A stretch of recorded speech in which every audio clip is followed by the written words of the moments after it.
हिमवान नामक एक पर्वत है जो समस्त पर्वतों का राजा तथा सब प्रकार के धातुओं का बहुत बड़ा खजाना है। हिमवान की 2 कन्याएं हैं जिनके सुंदर रूप की इस भूतल पर कहीं तुलना नहीं है। मेरु पर्वत की मनोहारिणी पुत्री मेना हिमवान की प्यारी पत्नी है। उमा थी, वे उत्तम एवं कठोर व्रत का पालन करती हुई घोर तपस्या में लग गई। यह देख ब्रह्मा आदि सभी देवता उन्हें रोकने का उद्योग करने लगे। उन्होंने सोचा, इतने दीर्घ काल के पश्चात यदि रुद्र के तेज से उमा देवी के गर्भ से कोई महान प्राणी प्रकट हो भी जाए, 6 कृतिकाओं को नियुक्त किया। तब उन कृतिकाओं ने यह हम सबका पुत्र हो ऐसी उत्तम शर्त रखकर अपने पराक्रम से दैत्यों की सारी सेनाओं पर विजय प्राप्त की। तत्पश्चात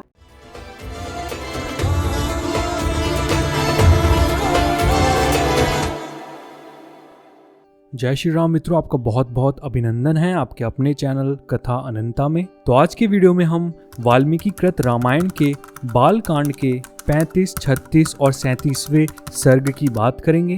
पिछले एपिसोड में हमने देखा विश्वामित्र जी ने अपने कुल का वर्णन किया और उस कथा के बाद उन सभी ने सोनभद्र के तट पर ही वह रात बिताई। जब रात बीती और प्रभात हुआ तब वे श्री रामचंद्र जी से इस प्रकार बोले, श्री राम, रात बीत गई है, सवेरा हो गया, तुम्हारा कल्याण हो। उठो उठो और चलने की तैयारी करो। मुनि की बात सुनकर पूर्वाह काल का नित्य नियम पूर्ण करके श्री राम चलने को तैयार हो गए और इस प्रकार बोले, ब्राह्मण शुभ जल से परिपूर्ण तथा अपने तटों से सुशोभित होने वाला यह सोनभद्र तो अथाह जान पड़ता है। हम लोग किस मार्ग से चलकर इसे पार करेंगे? श्री राम के ऐसा कहने पर विश्वामित्र बोले, जिस मार्ग से महर्षि गण सोनभद्र को पार करते हैं उसका मैंने पहले से ही निश्चय कर रखा है। वह मार्ग यह है। बुद्धिमान विश्वामित्र के ऐसा कहने पर वे महर्षि नाना प्रकार के वनों की शोभा देखते हुए वहां से प्रस्थित हुए।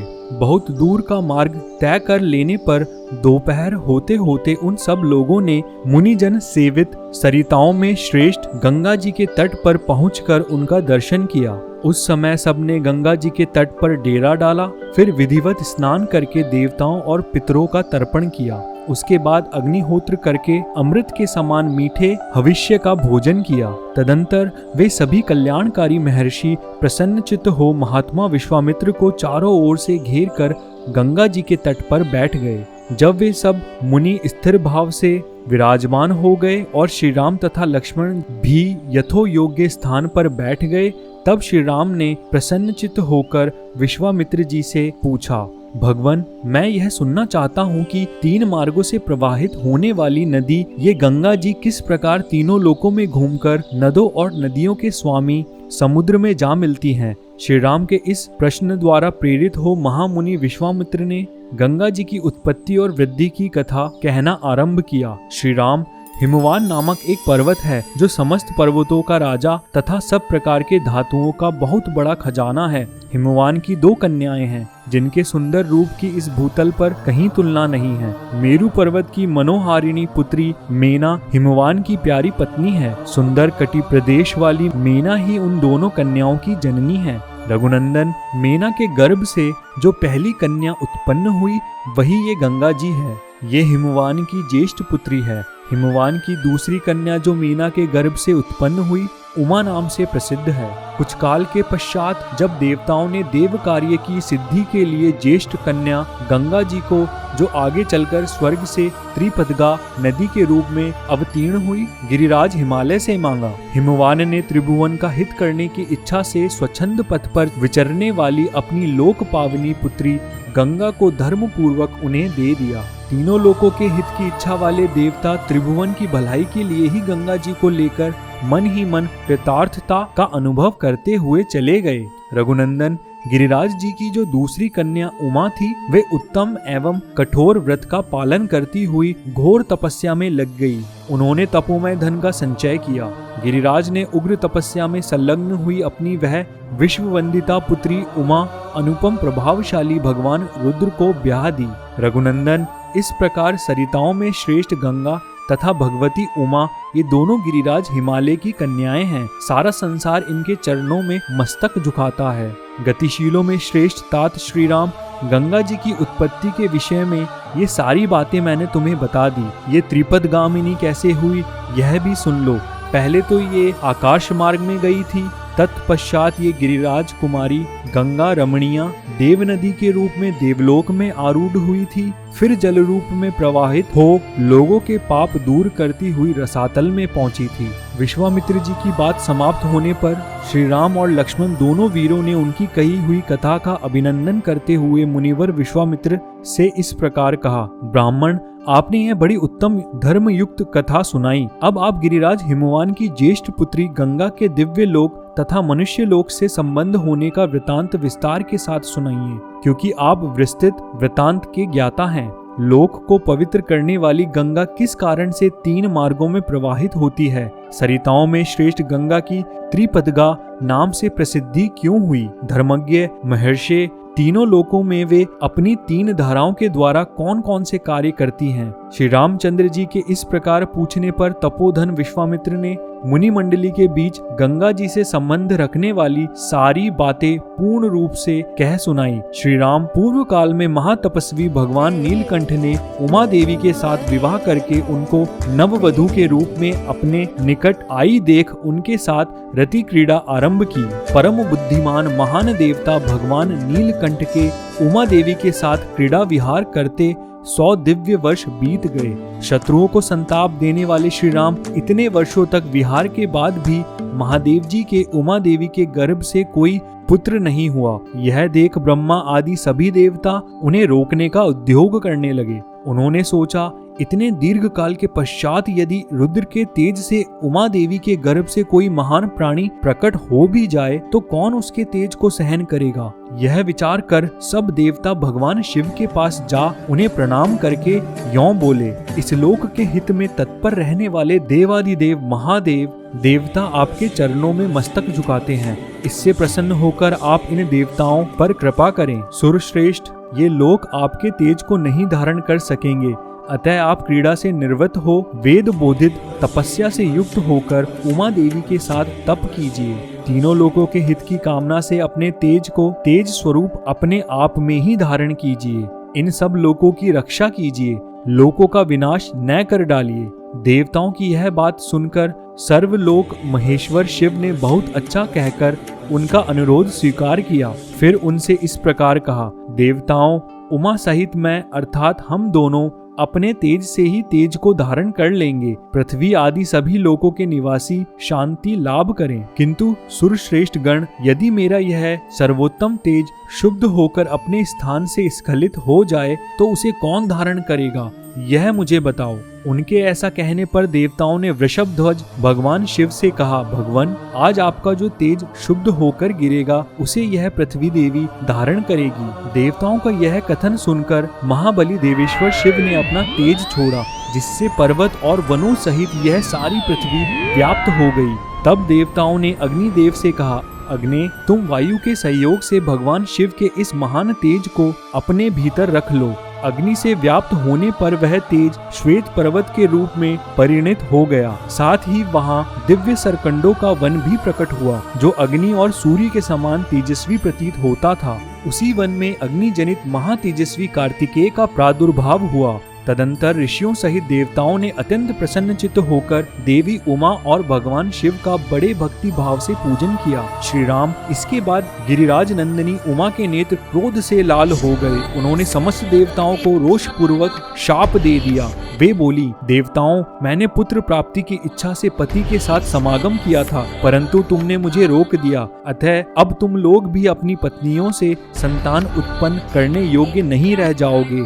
आज से तुम्हारी पत्नियां संतानोत्पादन नहीं कर सकेंगी, संतानहीन हो जाएंगी। सब देवताओं से ऐसा कहकर उमा देवी ने पृथ्वी को भी शाप दिया। भूमे, तेरा एक रूप नहीं रह जाएगा, तू बहुतों की भार्या होगी। तू चाहती थी कि मेरे पुत्र न हो, अतः मेरे क्रोध से कलुषित होकर तू भी पुत्र जनित सुख या प्रसन्नता का अनुभव न कर सकेगी।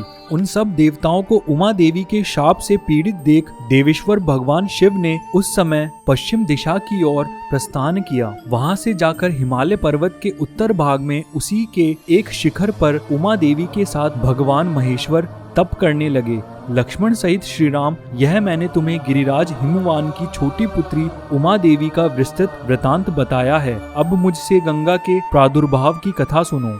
जब महादेव जी तपस्या कर रहे थे, उस समय इंद्र और अग्नि आदि संपूर्ण देवता अपने लिए सेनापति की इच्छा लेकर ब्रह्मा जी के पास आए। देवताओं को आराम देने वाले श्री राम, इंद्र और अग्नि सहित समस्त देवताओं ने भगवान ब्रह्मा को प्रणाम करके इस प्रकार कहा, प्रभो, पूर्व काल में जिन भगवान महेश्वर ने हमें बीज रूप से सेनापति प्रदान किया था, वे उमा देवी के साथ उत्तम तप का आश्रय लेकर तपस्या करते हैं। विधि विधान के ज्ञाता पितामह, अब लोक हित के लिए जो कर्तव्य प्राप्त हो उसको पूर्ण कीजिए, क्योंकि आप ही हमारे परम आश्रय हैं। देवताओं की यह बात सुनकर संपूर्ण लोकों के पितामह ब्रह्मा जी ने मधुर वचनों द्वारा उन्हें सांत्वना देते हुए कहा, देवताओं, गिरिराज कुमारी पार्वती ने जो शाप दिया है उसके अनुसार तुम्हें अपनी पत्नियों के गर्भ से अब कोई संतान नहीं होगी। उमा देवी की वाणी अमोघ है, अतः वह सत्य होकर ही रहेगी, इसमें संशय नहीं है। ये है उमा की बड़ी बहन आकाश गंगा,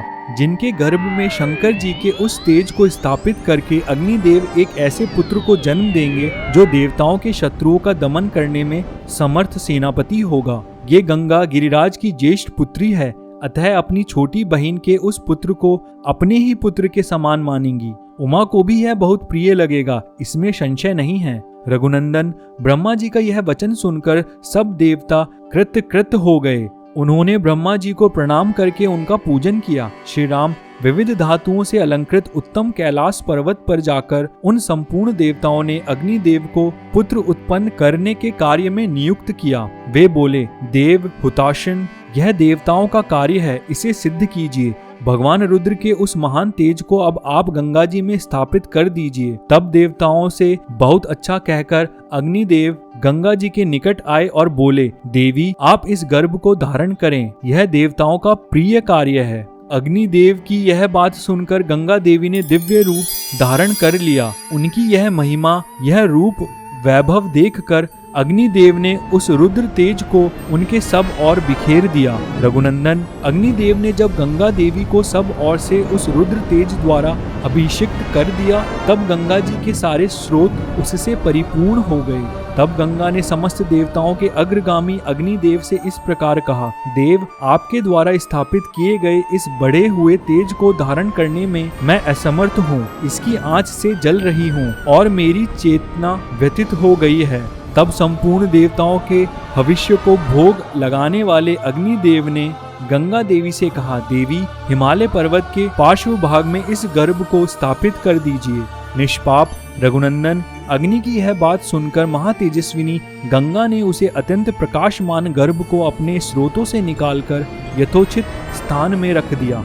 गंगा के गर्भ से जो तेज निकला वह तपाए हुए चाम्बुनद नामक सुवर्ण के समान कांतिमान दिखाई देने लगा। पृथ्वी पर जहाँ वह तेजस्वी गर्भ स्थापित हुआ, वहाँ की भूमि तथा प्रत्येक वस्तु सुवर्णमयी हो गई। उसके आसपास का स्थान अनुपम प्रभा से प्रकाशित होने वाला रजत हो गया। उस तेज की तीक्ष्णता से ही दूरवर्ती भूभाग की वस्तुएं तांबे और लोहे के रूप में परिणत हो गई। उस तेजस्वी गर्भ का जो मल था वही वहाँ रागा और सीसा हुआ। इस प्रकार पृथ्वी पर पड़कर वह तेज नाना प्रकार के धातुओं के रूप में वृद्धि को प्राप्त हुआ। पृथ्वी पर उस गर्भ के रखे जाते ही उसके तेज से व्याप्त होकर पूर्वोक्त श्वेत पर्वत और उससे संबंध रखने वाला सारा वन सुवर्णमय होकर जगमगाने लगा। पुरुष सिंह रघुनंदन, तभी से अग्नि के समान प्रकाशित होने वाले सुवर्ण नाम जात रूप हो गया, क्योंकि उसी समय सुवर्ण का तेजस्वी रूप प्रकट हुआ था। उस गर्भ के संपर्क से वहाँ का तृण, वृक्ष, लता और गुल्म सब कुछ सोने का हो गया।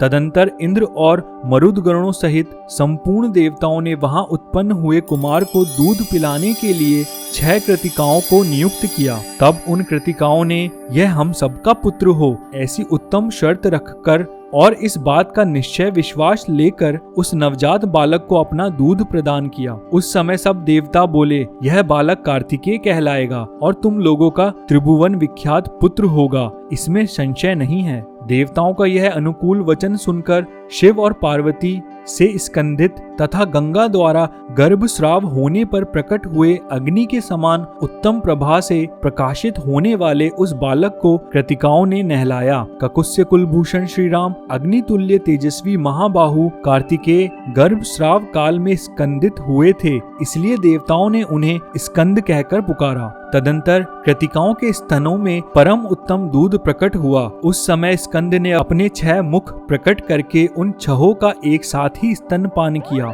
एक ही दिन दूध पीकर उस सुकुमार शरीर वाले शक्तिशाली कुमार ने अपने पराक्रम से दैत्यों की सारी सेनाओं पर विजय प्राप्त की। तत्पश्चात अग्नि आदि सब देवताओं ने मिलकर उन महातेजस्वी स्कंद का देव सेनापति के पद पर अभिषेक किया। श्री राम, यह मैंने तुम्हें गंगा जी के चरित्र को विस्तार पूर्वक बताया है, साथ ही कुमार कार्तिकेय के जन्म का भी प्रसंग सुनाया है, जो श्रोता को धन्य एवं पुण्यात्मा बनाने वाला है। काकुत्स्य, इस पृथ्वी पर जो मनुष्य कार्तिकेय में भक्ति भाव रखता है, वह इस लोक में दीर्घायु तथा पुत्र पौत्रों से संपन्न हो मृत्यु के पश्चात स्कंद लोक में जाता है। तो आज के वीडियो में हमने जाना कैसे देवताओं को संतानहीन होने का श्राप मिला था और गंगा जी और पार्वती जी दोनों ही हिमवान की पुत्रियां थी, और कैसे दैत्यों के संहार के लिए कार्तिकेय जी की उत्पत्ति हुई। और नेक्स्ट वीडियो में हम राजा सगर के पुत्रों की उत्पत्ति के बारे में जानेंगे।